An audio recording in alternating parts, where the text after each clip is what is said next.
ನಮಸ್ಕಾರ, ಕನ್ನಡ ಒನ್ನಿಗೆ ಸ್ವಾಗತ. ನಾನು ನಿಮ್ಮ ಭಾಗ್ಯನಾರಾಯಣ ಬೊಗ್ಗವರಪು. ನಿನ್ನೆಯವರೆಗೂ BJP ರಾಜ್ಯಾಧ್ಯಕ್ಷ ಸ್ಥಾನದಿಂದ ಯಾವುದೇ ಕಾರಣಕ್ಕೂ ವಿಜಯೇಂದ್ರರನ್ನು ಬದಲಾಯಿಸೋದಿಲ್ಲ ಅಂತ ನಾನೂ ಸಹ ನಂಬಿದ್ದೆ.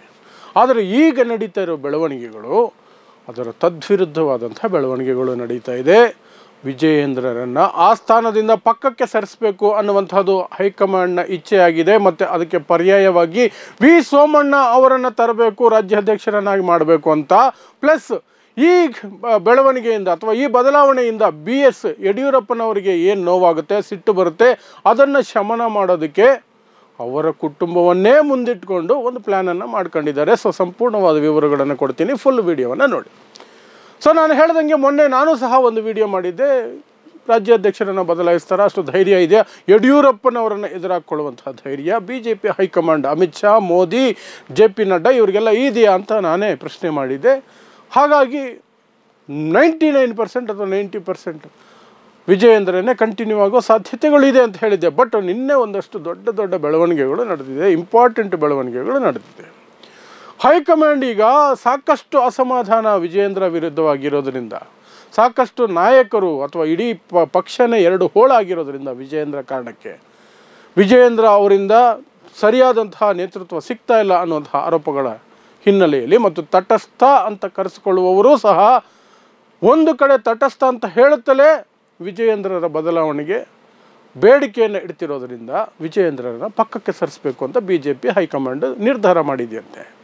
ಇಷ್ಟು ದಿನ ಏನು ಹೇಳ್ತಿತ್ತು, ಎಲೆಕ್ಷನ್ ಇಲ್ಲ, ಏನೂ ಇಲ್ಲ, ಒಮ್ಮತದ ಅಭ್ಯರ್ಥಿ ಅಂತ. ನಿನ್ನೆ ಪ್ರಹ್ಲಾದ್ ಜೋಶಿ ಹೇಳ್ತಾರೆ ಎಲೆಕ್ಷನ್ ಆಗುವ ಸಾಧ್ಯತೆಗಳಿದ್ದಾವೆ, ಎಲೆಕ್ಷನ್ ಮಾಡ್ತೀವಿ ಅಂತ.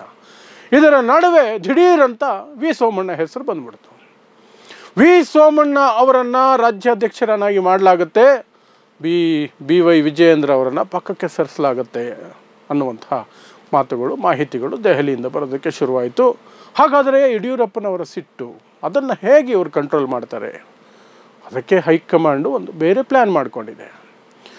ಅದೇನು ಅಂತಂದರೆ, BY ರಾಘವೇಂದ್ರ ಸಂಸದ, ಶಿವಮೊಗ್ಗದಿಂದ ಸಂಸದರು, ಯಡಿಯೂರಪ್ಪನವರ ಹಿರಿಯ ಮಗ, ಅವರಿಗೆ ಕೇಂದ್ರದಲ್ಲಿ ಮಂತ್ರಿ ಮಾಡೋದು.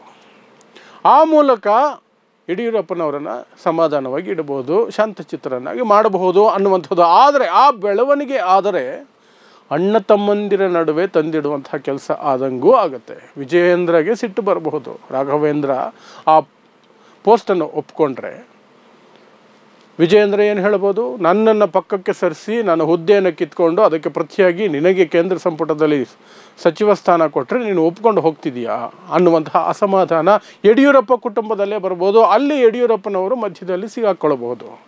ಅಂಥದ್ದನ್ನು ಕೇಂದ್ರ BJP ಏನು ಹೈಕಮಾಂಡ್ ಇದೆಯಾ ಅದು ಬಯಸುತ್ತಾ ಅಂದರೆ ಎಸ್, BJP ಯಾವತ್ತೂ ಸಹ ಒಡಕು ಇರುವಂತಹ ಸನ್ನಿವೇಶವನ್ನೇ ಬಯಸುತ್ತೆ. ಅದು ಇದ್ದರೇ ಅವರಿಗೆ ಅವರು ಕಂಟ್ರೋಲ್ ಮಾಡೋದಕ್ಕೆ ಸಾಧ್ಯ ಆಗೋದು. ಈಗ ವಿಜಯೇಂದ್ರರನ್ನು ಏನಾದರೂ ಮಾಡಿ ರಾಘವೇಂದ್ರಗೂ ಏನು ಕೊಡಲಿಲ್ಲ ಅಂದರೆ ಯಡಿಯೂರಪ್ಪನವರನ್ನು ಹ್ಯಾಂಡಲ್ ಮಾಡೋಕ್ಕೆ ಸಾಧ್ಯನೇ ಇಲ್ಲ. ಯಡಿಯೂರಪ್ಪನವರು ಈ ವಯಸ್ಸಿನಲ್ಲಿಯೂ ಸಹ ಇಡೀ ಕರ್ನಾಟಕದಲ್ಲಿ BJPಯನ್ನು ಒಂದು ಕ್ಷಣದಲ್ಲಿ ಅಲುಗಾಡಿಸುವ ಶಕ್ತಿಯನ್ನು ಹೊಂದಿದ್ದಾರೆ. ಬಿಕಾಸ್ ಆಫ್ ಕಮ್ಯುನಿಟಿ ಸಪೋರ್ಟು ಇದೆ, ಅವರಿಗೆ ರಾಜಕೀಯವಾದಂಥ ಅನುಭವವೂ ಇದೆ. ಈ ಹಿಂದೆಯೂ ಸಹ KJP ಅಂತ ಮಾಡಿ BJPಗೆ ಮಣ್ಣು ಮುಗಿಸಿದರು 2013ರಲ್ಲಿ. ಇಷ್ಟೆಲ್ಲ ಇರಬೇಕಾದ್ರೆ ಯಡಿಯೂರಪ್ಪನವರನ್ನು ಸಮಾಧಾನ ಮಾಡಬೇಕಾದ್ರೆ ಇದೊಂದೇ ಫಾರ್ಮುಲಾ ಇರೋದು. ಇಲ್ಲದೆ ಹೋದರೆ ವಿಜಯೇಂದ್ರರನ್ನೇ ಕಂಟಿನ್ಯೂ ಮಾಡ್ತೀನಿ ಅಂತಂದರೆ ಈ ಪಕ್ಷದಲ್ಲಿನ ಒಳಜಗಳ, ಕಿತ್ತಾಟ, ದಿನ ಬೆಳಗಾದರೂ ಒಬ್ಬರ ಮೇಲೊಬ್ಬರು ಬಾಯಿಗೆ ಬಂದಂಗೆ ಆರೋಪಗಳು ಮಾಡ್ಕೊಳ್ಳೋದು, ಬೈಕೊಳ್ಳೋದು, ಆ ಕೋರ್ಡಿನೇಷನ್ ಇಲ್ಲದೆ ಪಕ್ಷ ಸೊರಗೋದು ಎಲ್ಲ ನಿಶ್ಚಿತ ಅನ್ನೋದು ಹೈಕಮಾಂಡ್ ಅಭಿಪ್ರಾಯ ಆಗಿದೆ. ವಿ ಸೋಮಣ್ಣ ಅವರು ಹಿರಿಯರಿದ್ದಾರೆ. ಇದು ಆಶ್ಚರ್ಯಕರವಾದಂಥ ಒಂದು ಆಯ್ಕೆ ಸೋಮಣ್ಣ. ಯಾಕೆಂದರೆ ಯೂಶ್ವಲಿ BJP ಏನು ಮಾಡುತ್ತೆ, RSS ಹಿನ್ನೆಲೆಯ ವ್ಯಕ್ತಿಗಳನ್ನು ತಗೊಂಡು ಬರುತ್ತೆ. ಇಲ್ಲಿ ವಿ ಸೋಮಣ್ಣ RSS ಹಿನ್ನೆಲೆಯ ವ್ಯಕ್ತಿನೂ ಅಲ್ಲ, ಮೂಲ BJPಗರೂ ಅಲ್ಲ, ಎರಡೂ ಅಲ್ಲ. ಅವರು ಕಾಂಗ್ರೆಸ್ಸಿನಿಂದ ಬಂದಂಥವ್ರು. ಈ ಕಡೆ RSS ಆ ಕಡೆ ಅವ್ರದ್ದು ಏನು ಚರಿತ್ರೆ ಇದ್ದಂಗಿಲ್ಲ. ಹಾಗಿದ್ದರೂ ಸಹ ವಿ ಸೋಮಣ್ಣನೇ ಅವ್ರಿಗೆ ಈಗ ಕ್ಯಾಂಡಿಡೇಟ್ ಆಗಿ ಕಾಣ್ತಿರೋದು. ಯಾಕೆಂದರೆ ಇವರು ಎಕ್ಸ್ಪೆರಿಮೆಂಟ್ಗಳನ್ನು ಈ ಹಿಂದೆ ಬೇರೆ ರಾಜ್ಯಗಳಲ್ಲಿ ಮಾಡಿದ್ದಾರೆ. ಹಿಮಂತ ಬಿಸ್ವ ಶರ್ಮಾ ಅನ್ನುವಂತಹ ಕಟ್ಟರ್ ಕಾಂಗ್ರೆಸ್ವಾದಿಯನ್ನು ಎಳ್ಕೊಂಡು ಬಂದು BJPಯನ್ನು ಅಧಿಕಾರಕ್ಕೆ ತರೋದರಲ್ಲಿ ಅಸ್ಸಾಂನಲ್ಲಿ ಸಾಧ್ಯ ಆಯ್ತಲ್ವ.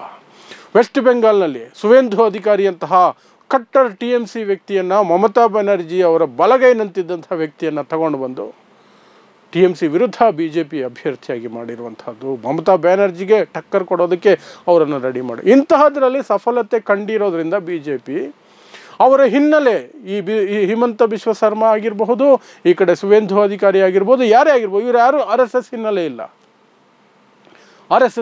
ಇಲ್ಲ. ಹಿಮಂತ ಬಿಶ್ವ ಶರ್ಮಾ ಕಾಂಗ್ರೆಸ್ ಮೂಲ, ನಿಷ್ಠಾವಂತ ಕಾಂಗ್ರೆಸ್ ಕಾರ್ಯಕರ್ತ ಅಂತ ಕರೆಸ್ಕೊಳ್ತಿದ್ರು ಒಂದು ಕಾಲದಲ್ಲಿ. ಅದೇ ರೀತಿ TMCಯಿಂದ ಸುವೇಂದು ಅಧಿಕಾರಿ ನಿಷ್ಠಾವಂತ TMC, ಅವರನ್ನು ಮುಟ್ಟಕ್ಕೆ ಸಾಧ್ಯನೇ ಇಲ್ಲ, TMCಯಿಂದ ಹೊರಗೆ ತರಕ್ಕೆ ಸಾಧ್ಯನೇ ಇಲ್ಲ. ಅವರು ಮಮತಾ ಬ್ಯಾನರ್ಜಿಗೋಸ್ಕರ ಜೀವ ಬಿಡ್ತಾರೆ ಅನ್ನೋ ಮಟ್ಟಕ್ಕಿದ್ದವರನ್ನು ಹೇಳ್ಕೊಂಡು ಬಂದು ಮಾಡಿದ್ರು. ಅದು ಕಾರಣಗಳು 1000 ಇರ್ಬೋದು, ರೀತಿಗಳು 1000 ಇರ್ಬೋದು. BJPಗೆ IT, ED, CBI ಎಲ್ಲ ಭಯಗಳು. ಯಾಕಂದರೆ ಅವರು ಏನೋ ಒಂದು ಭ್ರಷ್ಟಾಚಾರ ಇನ್ಯಾವುದರಲ್ಲೇ ಸಿಗಾಕೊಂಡಿರ್ತಾರೆ. Same goes with Himanta Biswa Sarma ಆಗಿರಬಹುದು, ಈ ಕಡೆ ಸುವೇಂದು ಅಧಿಕಾರಿ. ಆ ಕಾರಣಗಳೇನೇ ಇದ್ದರೂ ಅವರಿಗೆ RSS ಹಿನ್ನೆಲೆ ಇಲ್ಲದೆ ಹೋದರೂ, BJPಯ ಮೂಲ ವ್ಯಕ್ತಿಗಳಲ್ಲದೆ ಹೋದರೂ ಸಹ ರಾಜ್ಯಗಳನ್ನು ಅವರ ನೇತೃತ್ವದಲ್ಲಿ ಮುನ್ನಡೆಸೋದಕ್ಕೆ ಅವಕಾಶ ಕೊಟ್ಟಿರುವಂತಹದ್ದು ಈ ಹಿಂದೆ ಆಗಿರೋದ್ರಿಂದ ಅದೇ ಫಾರ್ಮುಲಾವನ್ನು ಕರ್ನಾಟಕಕ್ಕೆ ಮಾಡಬಾರ್ದು ಯಾಕೆ? ಹೇಗೂ ರಾಘವೇಂದ್ರ ವಿರುದ್ಧ, ವಿಜಯೇಂದ್ರ ವಿರುದ್ಧ ಸಾಕಷ್ಟು ಅಸಮಾಧಾನ ಇದೆ. ಅದರಿಂದ ಅವರನ್ನು ಪಕ್ಕಕ್ಕೆ ಸರಿಸಿ ಆ ಜಾಗಕ್ಕೆ ವಿ ಸೋಮಣ್ಣ ಅವರು ತಂದು ಅವರಿಗೆ ರಾಜ್ಯದ ಒಂದು ಇದನ್ನು ಅಧಿಕಾರವನ್ನು ಕೊಟ್ಟರೆ, ರಾಜ್ಯಾಧ್ಯಕ್ಷ ಪಟ್ಟವನ್ನು ಕೊಟ್ಟರೆ 2028ರ ಹೊತ್ತಿಗೆ ಪಕ್ಷವನ್ನು ಅವರು ಮತ್ತೆ ಕಟ್ಕೊಳ್ತಾರೆ. ಪ್ಲಸ್ ವಿಜಯೇಂದ್ರ ಅವರನ್ನು ಪಕ್ಕಕ್ಕೆ ಸರಿಸಿದ ಸಿಟ್ಟು ಲಿಂಗಾಯತ ಸಮುದಾಯಕ್ಕೆ ಇರುತ್ತಲ್ಲ, ಅದಕ್ಕೆ ಇಲ್ಲಿ ಅವಕಾಶನೇ ಇರಲ್ಲ. ಯಾಕಂದರೆ ಸೋಮಣ್ಣ ಈಸ್ ಆಲ್ಸೋ ಲಿಂಗಾಯತ. ಸೋಮಣ್ಣ ಲಿಂಗಾಯತ ಆಗಿರೋದ್ರಿಂದ ಲಿಂಗಾಯತರಿಂದ ರೀಪ್ಲೇಸ್ ಮಾಡೋದ್ರಲ್ಲಿ ಏನು ದೊಡ್ಡದಾದಂತಹ ಬದಲಾವಣೆ ಇರಲ್ಲ. ಇನ್ನು ಯಡಿಯೂರಪ್ಪನವರಿಗೆ ಅಡಕತ್ತರಿಯಲ್ಲಿ ಸಿಗಾಕೊಂಡಂಗೆ ಆಗುತ್ತೆ. ಈ ಕಡೆ ರಾಘವೇಂದ್ರಗೆ ಪೋಸ್ಟ್ ಕೊಟ್ಟಾಗ ಅದನ್ನು ವಿರೋಧಿಸಿದ್ರೆ ರಾಘವೇಂದ್ರ ಸಿಟ್ಟಾಗ್ಬೋದು ಅಥವಾ ಬೇಜಾರು ಮಾಡ್ಕೊಳ್ಬೋದು. ಈ ಕಡೆ ವಿಜಯೇಂದ್ರನ ತೆಗೆದಾಗ ಯಡಿಯೂರಪ್ಪ ಏನು ಮಾಡಲಿಲ್ಲ ಅಂದರೆ ವಿಜಯೇಂದ್ರ ಸಿಟ್ಟಾಗ್ಬೋದು, ಬೇಜಾರಾಗ್ಬೋದು. ಬಟ್ ಎನಿಹಾವ್ ಆ ಕುಟುಂಬಕ್ಕೆ ಏನೋ ಒಂದು ಹೊಸದಾಗಿ ಒಂದು ಶಕ್ತಿಯನ್ನು ಅಥವಾ ಒಂದು ಪವರನ್ನು ಕೊಡ್ತಾರಲ್ಲ, ಅದರಲ್ಲಿ ಸಮಾಧಾನ ಮಾಡಬಹುದು ಅಂತ ಹೈಕಮಾಂಡ್ ಲೆಕ್ಕಾಚಾರ ಅಂತ ಈಗ ನಮಗೆ ತಿಳಿದು ಬರ್ತಾ ಇದೆ. ಇದು ಎಷ್ಟು ಮಟ್ಟಕ್ಕೆ ಕಾರ್ಯರೂಪಕ್ಕೆ ಬರುತ್ತೆ ಅನ್ನೋದು ಇನ್ನೊಂದು ವಾರದ ಸಮಯದಲ್ಲಿ ಗೊತ್ತಾಗುತ್ತೆ. ಇನ್ನೊಂದು ವಾರದ ಒಳಗೇನೆ ಎಲ್ಲ ಡಿಸಿಷನ್ಸು ಸಹ ಆಗುವ ಎಲ್ಲ ಸಾಧ್ಯತೆಗಳು ಇದೆ. ಅದರ ನಡುವೆ ಇವತ್ತು ವಿಜಯೇಂದ್ರ ಸ್ಪಷ್ಟವಾಗಿ ಹೇಳಿದ್ದಾರೆ, ಇಲ್ಲ ನಾನು ಮುಂದುವರಿತೀನಿ ಅನ್ನುವಂತಹ ತುಂಬ ಏನೋ ನನಗೆ ನಂಬಿಕೆ ಇದೆ, ತುಂಬ ಕಾನ್ಫಿಡೆನ್ಸ್ ಇದೆ ನನಗೆ. ನನ್ನ ಮುಖ ನೋಡಿದ್ರೆ ನಿಮಗೆ ಗೊತ್ತಾಗ್ತಿಲ್ವಾ? ನನ್ನ ಮುಖದಲ್ಲಿರುವಂತಹ ಗೆಲುವು, ನಗು ನಿಮಗೆ ಹೇಳ್ತಾ ಇಲ್ವಾ?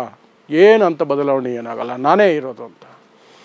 ನೋಡೋಣ ಏನೇನಾಗುತ್ತೆ ಅಂತ. ಸದ್ಯಕ್ಕಂತೂ ವಿ ಸೋಮಣ್ಣ ಹೆಸರು ದೊಡ್ಡದಾಗಿ ಬರ್ತಾ ಇದೆ. ಅವರನ್ನು ರಾಜ್ಯಾಧ್ಯಕ್ಷ ಮಾಡುವಂತಹ ಸಾಧ್ಯತೆಗಳು ದಟ್ಟವಾಗಿ ಕಾಣಿಸ್ತಾ ಇದ್ದಾವೆ. ಸೊ ನೋಡ್ತಾ ಇರಿ ಸಮಾಜಕ್ಕಾಗಿ ಕನ್ನಡ 1 ನ್ಯೂಸ್. ನಮಸ್ಕಾರ.